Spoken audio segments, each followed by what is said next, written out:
Hello and welcome everybody, I'm Barbarian and this is Crusader Kings 2, and today I'm going to show you how to get one of the rarest achievements ever, the British Raj. Only 1.5% of players have it, and a guide that is on the internet says that you can, with the help of that guide, get it in under 100 years. I thought to myself, 100 years is such a long time, let's do it way quicker. What you need to do is you need to rule the Empire of Britannia as a Hindu, Buddhist or Jain character, and let's achieve that. So sit tight, we're gonna jump right into it.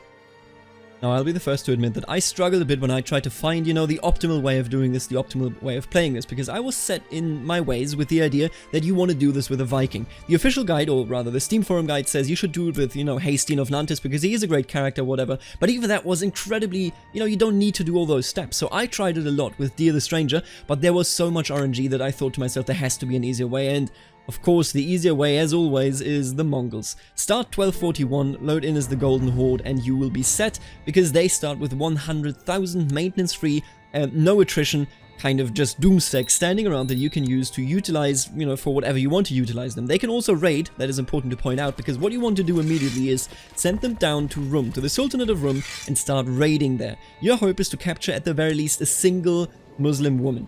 Now, what I'm doing here is I was just a bit confused, but what you want to do is you want to, before you unpause, divorce your wife, because she is just tangry, and then remarry. Immediately remarry, and the remarrying is easy because there are two Buddhist women, that you can marry. There you go, you can see them right there. Marry one of them and you will be set, because then we essentially have a Buddhist woman that we can later on convert to, which will be helpful because we want to be the British Raj, of course. And we will have a Muslim woman, which will allow us to actually do holy wars. Now, if you weren't aware, Buddhists have a very restricted way of actually doing holy wars, so do not convert to Buddhism immediately. It is a waste of time, it will prolong this for no reason whatsoever. You want to start out by capturing some Muslim women somewhere, and you will see that I get very lucky here immediately. You don't even need to, just raid adjacent land, it does not matter. Just take any land that is directly held, and there you go. We captured a lot of people, one of which I will now use as a concubine, and with that concubine we will be able to convert to Islam. Once you've done that, what you want to do is, you want to go to England, and I mean immediately, the King of England, and declare war against him for subjugation. Now you see that one of my doomstacks goes to France. Do this. The other doomstack stays at the border to Georgia. The explanation for this is that the English will always, 100%, I tested this multiple times, they will always bring their troops for no reason whatsoever through Georgia. So while your one doomstack is walking to France, which is a very long journey, of course, you will just, keep an eye on Georgia, and when the English show up, defeat them so that you can get the war score there and don't get locked out at, you only have 99% because you need to fight a battle.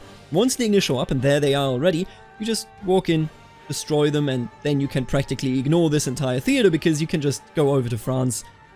The English have been defeated, and you can start sieging down the land. That will make it so that you will actually get up to 100% war score. Now, I also have a rebellion going on here. It's a bit disappointing, but whatever. All you need to do is just subjugate them. Look at this happy face of the English king, appreciating what we have just done to him. And once you've done that, you are kind of already set. So as you can see now, England is a part of us. What we want to do is, England is giving us so many boats. Take those boats and bring the doomstack that is in France over to England, because what you now can do is essentially you can wage holy wars wherever you need them. I have to kind of, subdue this rebellion here. It's just a whatever, because we're gonna give up all of this land in just a couple of seconds here, because as you can see, the next step will be to settle down as a feudal, kind of rider in England. You do this, if you have the fitting DLC. You can also do it otherwise without settling down, but this is the quickest way. Just settle as feudal, settle anywhere. You can also settle on the former King of England. You will then become a king. Now, before you do this or after you do this, it really does not matter. Become Muslim. Because once you're settled down and you're Muslim, what is now open to you is holy wars. If you are a nomad, you cannot actually wage holy wars, meaning you need to settle down. There you go, I've just done it, and now I'm the King of England, and the King of England is merely a duke.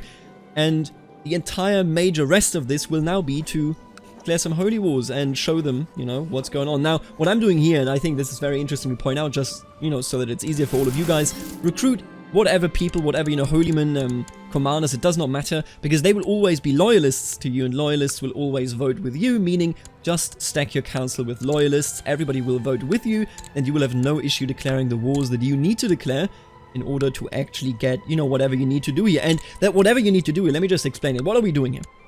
we are unifying the British Isles, which is good because we need 80% of the British Isles to form Britannia, and at the same time, via the Holy Wars, which is very, very important, because you get 100 piety for every one Holy War, via the Holy Wars, we get 1,000 piety. What do we do with those 1,000 piety? Well, 1,000 piety, since we are Mongol culture, allow you to do an invasion, and that invasion will be against Scotland, because that will be the cherry on top of our cake that we will use to actually be able to found the Empire of Britannia.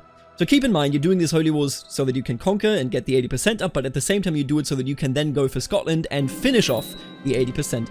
You can see I already have 1,000 piety. It's incredibly easy because you have a doomsday, you just assault everything, invasion of Scotland, and Scotland will be enough with what you already conquered there to actually found the Empire of Britannia. Now I do want to point out, the Empire of Britannia, there's multiple steps. So you need 2 kingdom tier titles to found an empire. You already have one, that is England, obviously. Then you need 200 piety to create your second title, which can either be Scotland or Ireland or Wales or whatever you care about, but that will cost you 200 piety, no questions asked, so you need 200 after the invasion.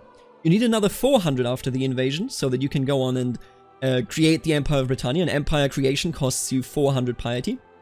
And then you need 250 piety after the invasion, so you get 1k for the invasion, and after that you need 200, 400, and then 250 to actually convert to Buddhism. So what I'm doing here is I'm just declaring some holy wars. We already have enough land to create the Empire of Britannia, but we obviously need, more interaction with whatever else is going on here, by which I mean we need more piety, meaning we conquer a bit more, even though we don't have to conquer it to actually form the empire, and there you go. I still need more to create the actual Empire of Britannia, meaning that I just declare this war.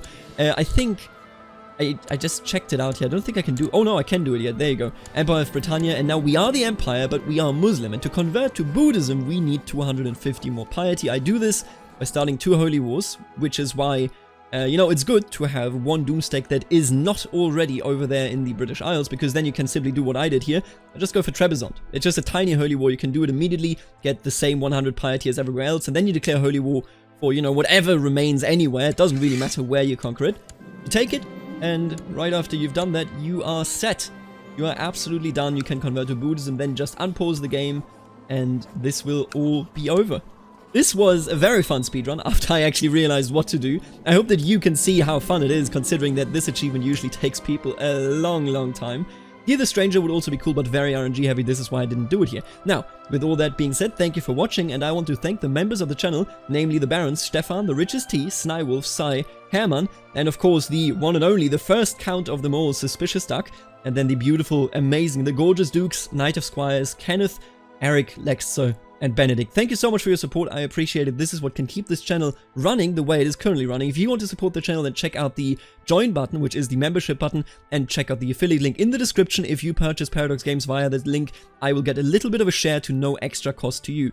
Thank you so much for tuning in, and I hope that you didn't have that achievement yet. Later, alligator.